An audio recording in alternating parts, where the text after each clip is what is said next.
Hello everybody, this is Johns Hopkins with Baltimore Heritage, and we're back with another of our 5-Minute Histories videos. And if you're following along real time more or less, you know we're in the middle of August, heading into the end of summer, and many of us are making sure we've checked off all the boxes on our summer to-do list. Have we gotten crabs? Check. Have we been to Ocean City? Check. Have we been to a movie at Bengies Drive-In? Hopefully check. Since it opened in 1956, it's been on the to-do list of many Marylanders, their summer to-do list. That's what we're going to talk about today. But let's start a little earlier and talk about how we got drive-in theaters, that so American combination of Hollywood movies and Detroit cars. And for that, the first drive-in that we could find anyway was in Las Cruces, New Mexico, a theater called the Theater de Guadalupe, and it was a little bit crazy. It was a 700-seat outdoor amphitheater where they sort of hacked through and created a car entrance and built in 40 parking spaces. So 40 carloads of folks could watch the movie from their cars. Not too long after that, in 1921, a gentleman named Claude Caver got a permit in downtown Comanche, Texas, to show movies on the side of a building. Then he blocked off some parking spaces so people could roll right in and watch from their car. They were silent movies, so he didn't have to figure out how to get sound into people's cars.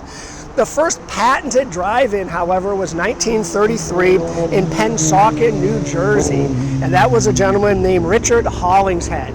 Hollingshead in the 1920s had been experimenting in his backyard. He had nailed some boards to a tree, that was his screen. Then he strapped on a 1928 Kodak projector onto the hood of his car, and he got his family into the car, and then he went behind the screen with a radio and experimented with different sound volumes, directing his family at various times to open their windows or close their windows. And in 1933, he thought he had the formula, and he did. He got a patent for the drive-in movie theater. The Camden Theater opened that year. He had a wonderful advertisement that stated, "The whole family is welcome, no matter how noisy the children are."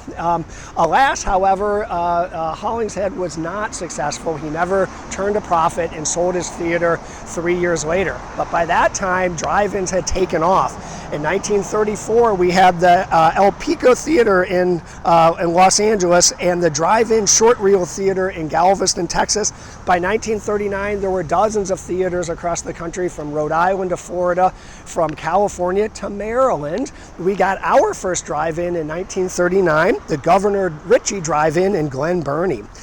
As far as the technical issues went, the real issue was not so much projection. People seem to have got that right pretty quickly. It was sound, how to get sound inside cars. They had learned that light travels faster than sound, so people sitting in their cars would be watching the images go by with an annoying lag before the sound got there. In steps American ingenuity in the form of the Radio Corporation of America, or RCA. In 1941, they invented a portable speaker that you could put inside your car and control the volume on your own. It was great for moviegoers. It was also great for the neighbors of drive-ins who were totally annoyed by the screeching sound reel going all night long again and again.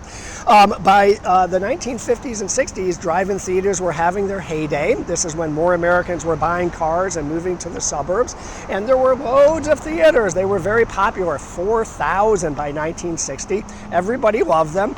Well, almost everybody. A number of fuddy-duddies were complaining, calling them passion pills for the alleged immorality that went on at drive-ins. But they had their heyday then, but then started to wane. The first video that MTV put out claimed that video killed the radio star.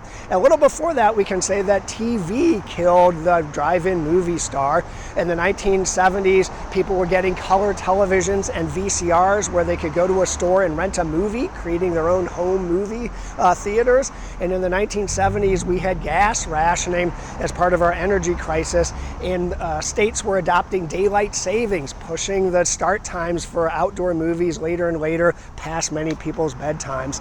Many theaters closed, but not all of them, which brings us back to Bengies. It opened in 1956, and it was sleek and streamlined. It had a fantastic CinemaScope projector and a whopping screen to project it on, 52 feet by 120 feet. Went along with the ginormous cars of the era. Think those ones with the big fins in the back and the hoods that were as long as locomotives. It played movies of the day. 1956, for example, Yul Brynner was starring in The Ten Commandments and The King and I. It was built by the Vogel family and their construction company.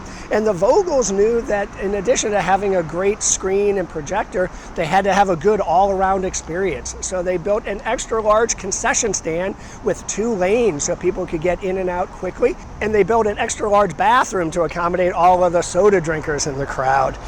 And they coupled this with a little bit of showmanship, which was very popular in drive-in theaters, something that I think continues to this day. Audience participation in the form of blinking your headlights, movie marathons, dawn till dusk, showing movie after movie, that sort of thing. Today, Bengies is still going strong, still in the Vogel family. A gentleman named D. Vogel owns and runs it. And if you come today, you will not get an RCA portable speaker to put in your window. You'll use your car radio, but not a lot else has changed. You still drive in through this great main entrance. You still turn your headlights off and park. You still go to the concession stand, probably twice. You still have a carload of people, maybe even noisy kids, and you get to still experience this great, really unique event of watching a movie in the dark, outside, in your car, at an all-American drive-in. Thanks so much, and we'll see you next time.